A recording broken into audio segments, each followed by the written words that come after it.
Thank you very much. And let me call on the last but not the least, Mr. Chinoy, from the Institute for Defense Study and Analysis from India. Please. Floor is yours. 大家下午好。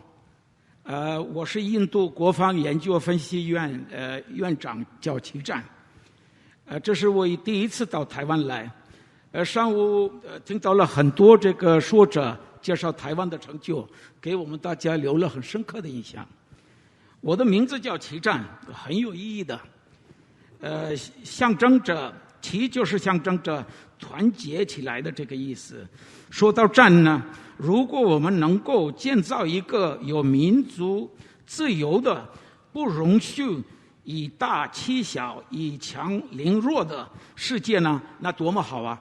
给大家都带来一个非常好的一个世界，这就算是很战。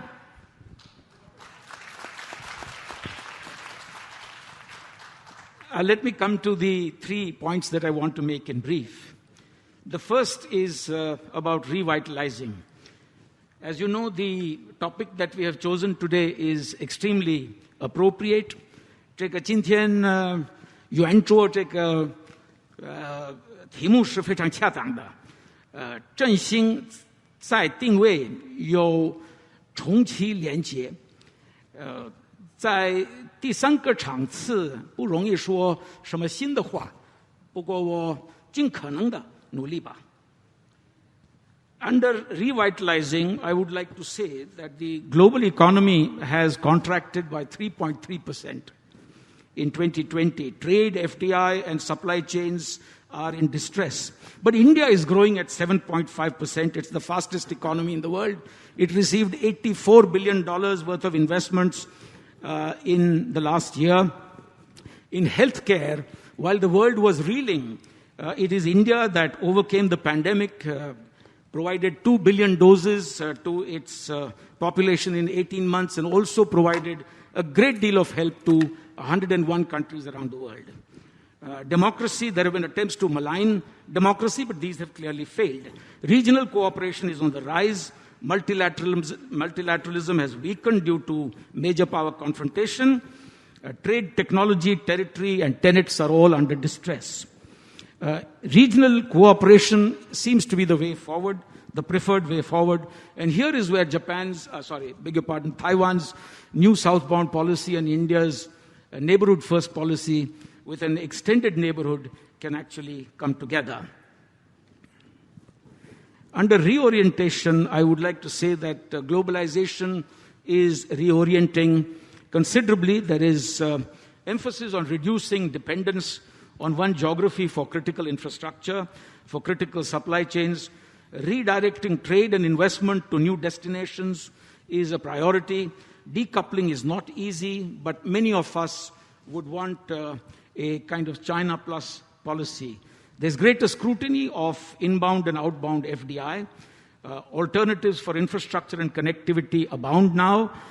Developmental finance, there are a number of choices that a number of countries like the US, Japan, Australia, India, and the EU are providing. Taiwan and India can also work together in this regard. There is surge in importance of high-tech and semiconductors play a big role in this. AI, 5G, ISR, and digital platforms as well. The world is splitting into blocks because of the tech denial regimes that are coming up. These may end up being mutually exclusive in the global economy of tomorrow. There is a surge in military budgets, and economic decision everywhere is being subjected to strategic considerations.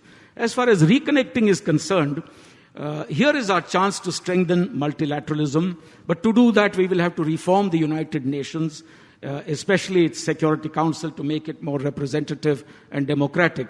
We must reboot our cooperation in healthcare, climate change, and clean energy, but it's not enough to simply pronounce ourselves on these subjects. We must take action to help developing countries with technology as well. We must make the world safer by uniting to fight terrorism. There is abuse of veto power today by a common neighbor, a permanent member. in the listing of global terrorists under the Al-Qaeda and 1267 committee. That is to say, there is willingness on the part of some to sacrifice the global good for strategic gains.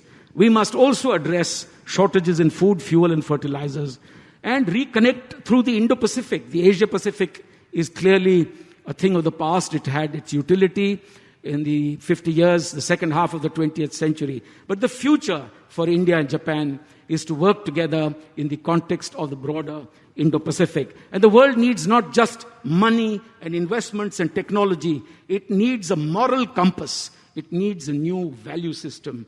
And this is where India is willing to work for delivery of global public good and global wellness and prosperity. Thank you very much. Thank you very much.